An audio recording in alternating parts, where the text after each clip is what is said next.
determinar o que Ele quer fazer. Se não for uma vontade absoluta do Senhor, o homem não vai a lugar nenhum. E eu quero dizer nesta noite que Deus sim preparou para a minha e para a sua vida a viver a plenitude dele nesta terra. Eu quero dizer que se eu estou aqui nesta noite é porque eu sou um milagre vivo de Deus. Aleluia. Eu sei de onde Deus me tirou e porque eu estou aqui e sei para onde eu vou. Aleluia. Eu sei porque onde eu tenho passado Deus tem me honrado, porque Deus começou uma boa obra nas nossas vidas e é Ele mesmo que vai terminar. Oh, maravilha. E eu quero dizer nesta noite para você não depender de ninguém nesta terra. Você pode precisar de alguém, mas você tem que depender do Senhor. Aleluia. Pois Ele mesmo diz através de João diz em 3,27 que o homem não pode receber coisa alguma se do céu não lhe for dado. Tudo que você tem vem dos céus. Seja a tua família, seja a sua casa, seja o seu trabalho, seja o que você tem, tudo vem do céu para a sua vida. Glória a Deus. E eu quero te dizer mais. Talvez você não imagine que Deus controla toda a sua vida. Na medida que nós vamos crescendo na graça e no conhecimento de Deus, na medida que nós vamos entendendo o propósito de Deus para as nossas vidas, nós vamos entender que realmente Deus nos cerca para que nós possamos andar na direção que Ele preparou para nós.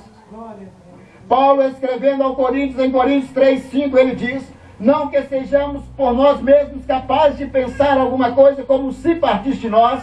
Pelo contrário, a nossa suficiência vem de Deus. Até para você pensar, a sua suficiência vem do Senhor. Aí você pode perguntar: e por que eu penso coisas erradas muitas vezes? Mas se nós treinarmos a nossa mente, diz o apóstolo Paulo a Filipenses, nós vamos pensar com a mente de Cristo. Nós vamos pensar com o propósito de Deus. Porque a Bíblia diz que verdadeiro, irmãos, tudo que é justo, puro, amável, de boa fama, se há virtude e se há louvor, seja isso que ocupe o vosso pensamento. Glória a Jesus, aleluia. Então nós podemos pensar coisas ruins, mas se nós entrarmos dentro da vontade absoluta do Senhor, até a nossa mente vai ser controlada pelo Espírito Santo de Deus. Aleluia. Então eu quero dizer que nós temos um propósito nessa terra. Mas nós temos um propósito para irmos muito mais além do natural que nós temos vivido. Abra, por favor, a sua Bíblia em Efésios 2,20 e você vai ver que eu não estou enganado nesta noite, nem você está enganado nesta noite. Você vai ver que há um propósito de Deus para as nossas vidas nesta terra. Diz assim a palavra do Senhor em Efésios 2, no versículo 20. Diz assim: pois somos feitura dele. Eu, você, somos feituras de Deus. Diz a palavra do Senhor, criados em Cristo Jesus para as boas obras que Ele preparou de antemão. Para quê? Para que andássemos por ela. Aleluia, Jesus. Deus não preparou coisas ruins nessa terra para nós passarmos. Deus não preparou coisas ruins nessa terra, pelo contrário. Segundo o profeta Isaías, a Bíblia diz que Deus fez a terra para ser habitada e não para ser o caos. Então, por que a terra está o caos? A terra está o caos por causa do homem, mas o propósito original de Deus não é para isso. O propósito original de Deus era para que a terra seja habitada. É para que a terra fosse livre de todas estas coisas. Mas eu quero dizer que, embora o mundo esteja em trevas, a Bíblia diz que até no meio das trevas a luz de Deus resplandece nas nossas vidas. Glória a Jesus, aleluia! Então, se nós somos feituras de Deus, criadas em Cristo Jesus, nós estamos nesta noite aqui porque foi preparado pelo Senhor. Nesta noite foi preparado por Deus para mim estar, para você estar. Queira você acredite ou não, mas a Bíblia diz que Deus preparou obras para que nós andássemos por ela. Certa feita, quando Jesus estava andando por esta terra, nós entendemos pelo livro de João, escrito segundo João, que a Bíblia fala que Jesus chegou e montou um jumentinho como estava escrito, e diz a Bíblia que os discípulos não entendiam, que estavam escritos já no profeta aquilo que estava acontecendo com Jesus, e através daquelas pessoas que estavam com uma palmeira, dizendo: Hosana, Hosana, bendito aquele que vem em nome do Senhor.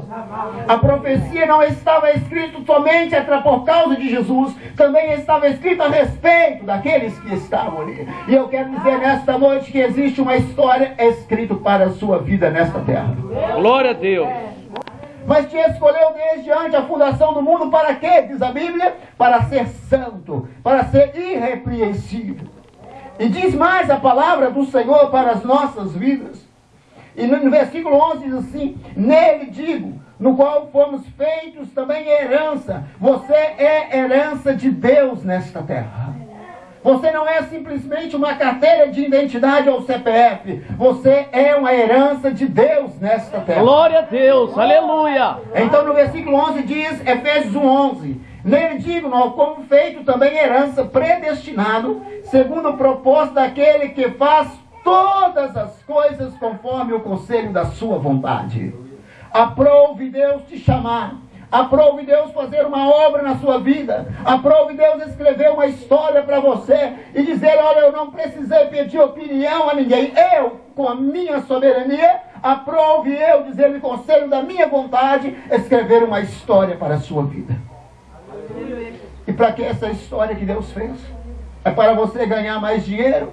É para você comprar casa? É para a sua vida sentimental, afetiva, intelectual, financeira ser resolvida? Diz assim a palavra do Senhor no versículo 12: a fim de sermos para o louvor da sua glória, nós que de antemão esperamos em Cristo. Quem espera em Cristo, a Bíblia diz que você foi colocado para louvar e adorar ao Senhor. Oh, aleluia, Jesus. Este é o único propósito do nosso chamado nesta terra. Louvar e adorar, bem dizer, glorificar e magnificar o nome do Senhor. Se acontecer outra coisa na sua vida ou na minha vida, é consequência da nossa vida de adoração a Deus, porque é a história que Ele escreveu para nós nesta terra. Abra sua Bíblia em Romanos 8, 29 e 30. Diz assim a palavra do Senhor. Meus amados, há tanta coisa na Bíblia. Muitas vezes fazemos tanto sacrifício para receber as coisas de Deus, enquanto a Bíblia só chama-nos para viver por fé. E fé é a certeza das coisas que não se vê e a convicção de fatos que se esperam. E quando eu vejo muitas pessoas fazendo tanto sacrifício para receber as coisas de Deus, eu te digo nesta noite que há uma história tão maravilhosa para mim e para a sua vida, e Deus te trouxe nesta noite para fazer isso. Aleluia. Porque a partir desta noite tu vais ver Deus de uma forma diferente, tu vais olhar e vai ver que Deus tem realmente uma história para a sua vida nesta terra. Aleluia, Jesus. Diz assim a palavra do Senhor em Romanos 8, 29 e 30.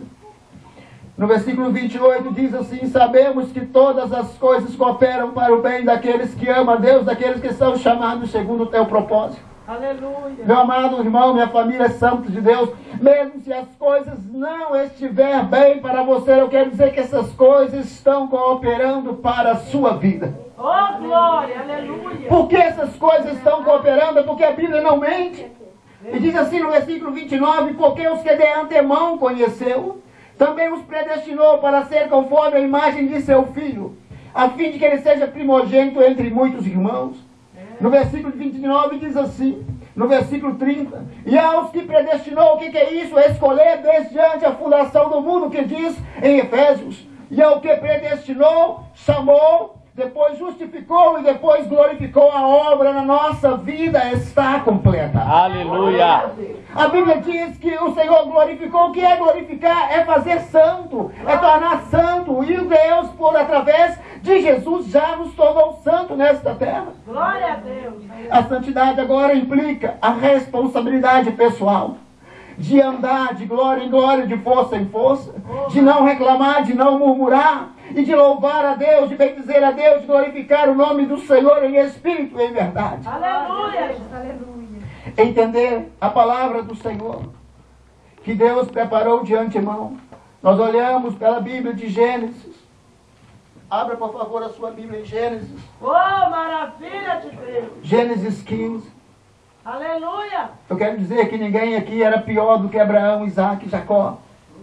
Pelo contrário, a Bíblia diz que os homens do passado questionaram e inquiriram a respeito desta grande salvação. Os homens do passado queriam estar no nosso lugar. Porque naquela época o Espírito entrava e saía. A unção de Deus no passado entrava e saía, e hoje a Bíblia diz que não. Contra vós outros, a unção que dele recebeste permanece em vós. Glória a Deus. Lá no passado eles ficavam doidos, querendo que acontecesse a plenitude do tempo, para que houvesse a manifestação, mas não foi para eles, diz a Bíblia, para que eles não fossem aperfeiçoados, Senhor. E esta grande salvação chegou às nossas vidas. Muita gente fica admirando Abraão, Isaac, Jacó, Moisés. Claro, mas a Bíblia diz que a face de Moisés já não resplandece diante da sobreexcelente glória que está sobre a sua vida. É verdade, Jesus. Aleluia. Se Moisés entendesse bem, Moisés iria entender que o tempo da plenitude de Deus era hoje. Glória a Deus.